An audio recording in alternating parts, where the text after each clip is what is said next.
All right, let's just jump right in. Picture this, okay? You've crushed every single interview. You're on that final call with HR, you know the one. The stakes are super high. Your salary, maybe for the next few years, is hanging on the very next sentence you say. It's one of those moments where a single tiny mistake can literally cost you a fortune. And boom, there it is. That sentence. I mean, it sounds totally reasonable, right? Professional even. But, and this is huge, it's the single biggest mistake you can possibly make. Why? Because you've just handed over all your power. You've shown them your cards, you've told them the absolute top number you'll take, and now their only job is to get you for as little as possible under that number. And just so we're on the same page, CTC means cost to company and LPA is lakhs per annum. But honestly, the terms don't matter as much as this. Without one sentence, the negotiation, it's pretty much over before it even began. So, you gotta ask yourself, how much money just evaporated, right? Was it a little? A lot? I mean, what if that was the difference between a down payment on a new car and, well, nothing? That's what we're going to dig into. We're going to break down exactly what went wrong and give you a playbook so this never, ever happens to you again. And look, this isn't some small little mistake. Saying your number first is, without a doubt, the most common and the most costly error people make. Once you say a number, it's like dropping an anchor. That number becomes the absolute ceiling, and it is so hard to raise it later on. But don't you worry, because we have a playbook that's going to fix all that. So here's what we're going to cover. It's a 4-principle playbook. And these aren't just little tips, okay? These are straight-up power moves designed to put you in control. First, we'll talk about how to flip the question. Then we'll get into the power of pause. After that, we're going to change the playground. And finally, we'll cover why you need to know your bracket. Let's do this. All right, let's jump into our first principle, flip the question. This one is probably the most important of them all. The golden rule of negotiating is super simple. Never be the first person to say a number, ever. The second you state your expectation, you've just set your own ceiling. The whole game is about getting them to show their cards first. Just look at the difference here. The weak response, my expectation is 18 LPA, is basically handing them all the power. You're now on the defensive. But that strong response, could you please tell me the budget range you're working with for this role? See what that does? It completely flips the script. It's polite, it's professional, and suddenly the ball is in their court. You've taken back control. Now, of course, they might push back. They'll probably say something like, "Oh, we're flexible for the right candidate." That's a classic line. You should expect it. Your job is to just hold your ground, politely and professionally. You can say something like, "I appreciate that, and just to respect everyone's time, I'd love to make sure we're aligned on the budget before we go any further." See, you're not being difficult, you're being strategic and respectful. Okay, here's a real pro-level move for you. Your negotiation doesn't start on that final call. Nope, it starts way earlier, during the interviews themselves. You need to be asking smart business questions. Think about it. Asking something like, what's the one key metric my success in this role will be measured by in the first 6 months?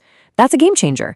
It shows you think like an owner, not just an employee. And guess what? The answers you get become ammunition. It gives the hiring manager everything they need to go fight for a higher salary for you. The closer you are to solving a big business problem, the more money you can ask for. All right, so you've played it perfectly. You've flipped the question and bam, they give you an offer. Let's say it's that 18 LPA. What's your first instinct? Probably to jump in and counter, right? Can we do 20? Nope, that's a mistake. This brings us to principle 2, the power of pause. The most important thing to do right now is nothing. Don't react. Here it is. This is your magic phrase. I want you to burn this into your brain. Thank you for this. Let me review everything properly and I'll get back to you.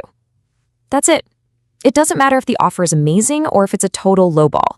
The response is always the same. It's calm, it's collected, and it is so powerful because it buys you the one thing you need most: time. So why is this pause so effective? Well, think about it. Reacting immediately is all emotion. It's that gut feeling, right? But pausing, that moves you from an emotional space to a logical one.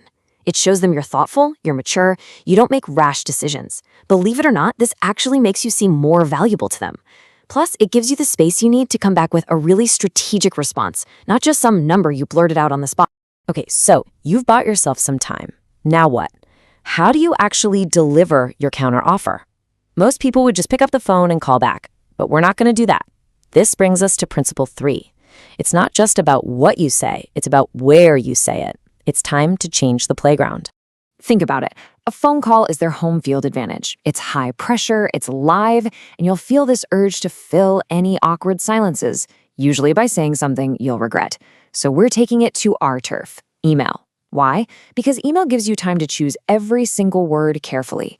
Everything's in writing, there's zero pressure to give an instant answer, and you are in 100% control of the story. And in that email, you're not just going to ask for more base pay. That's a rookie move. Your salary is a whole pie, and the base is just one slice. You need to negotiate the entire package. We're talking variable pay, a joining bonus, even ESOPs. That's employee stock options. When you negotiate on multiple fronts, you give the company more ways to say yes to you, which can massively bump up your total compensation. All right, our last principle. Your strategy has to be smart, and it has to evolve. A one-size-fits-all approach just doesn't cut it. What you should be fighting for changes as you move up in your career. This is all about Principle 4, know your bracket. You've got to tailor your approach. So, take a look at this. It's pretty straightforward. If you're earning under, say, 25 LPA, your main goal is cash in hand.